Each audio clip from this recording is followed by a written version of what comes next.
Hello, my lovies! You know, every time I think it's going to be cute and then it turns out to be a little bit creepy, it's a work in progress. It is time for me to go through with you the 10 books I plan on reading in November.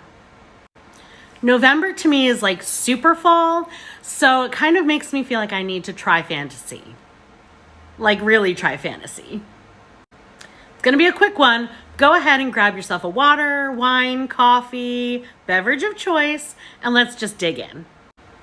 I had never read a fantasy in its entirety. Well, I'd never really wanted to. It had never really piqued my interest until I read Harry Potter. And while some of you out there are going to tell me Harry Potter's like YA fantasy, it's not really... I get it. But technically it's a start, right? So in true list of fashion, I started to get anxious. So I went on to YouTube and found two of my galleys had actually just recently posted videos on how to get into fantasy for beginners. Jackpot!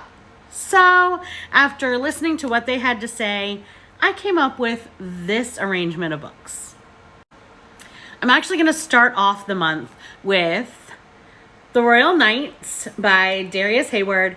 He is actually a friend of mine, and this book can be found on Amazon. It's a thick one, so it's a little intimidating, but I'm actually really excited to finally get into it. Then, of course, A Court of Thorns and Roses by Sarah J. Maas. This one has been on my shelf for a little while, and again, intimidation factor, I have not actually read it. I'm excited to actually try. Then on my Kindle, I'm going to read Divine Rivals by Rebecca Ross, The Curse of the Wolf King by Tessonja Odette, and Once Upon a Broken Heart by Stephanie Garber.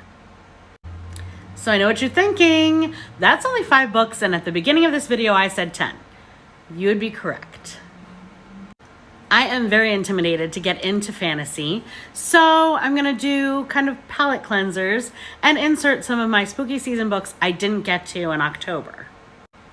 Those books are going to be The Housemaid by Freida McFadden, Local Woman Missing by Mary Kubica, The Sleepover by Keri Beevis, and The Last Word by Taylor Adams.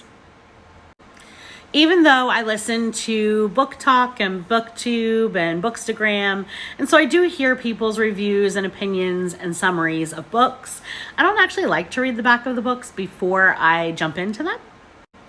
It's like my version of going in blind. So I want to thank you guys for watching. I will be posting reviews of each book as I finish them. Spoiler-free reviews, by the way. And I'd love to know your opinion of if you've read any of these books, what you thought. Again, please keep it spoiler-free. What's on your TBR? Have you guys gotten into fantasy? What book recommendations in fantasy and out do you have for me? And as always, I hope you have a thoughtful Thursday. Don't forget to hit that heart and subscribe. Toodles.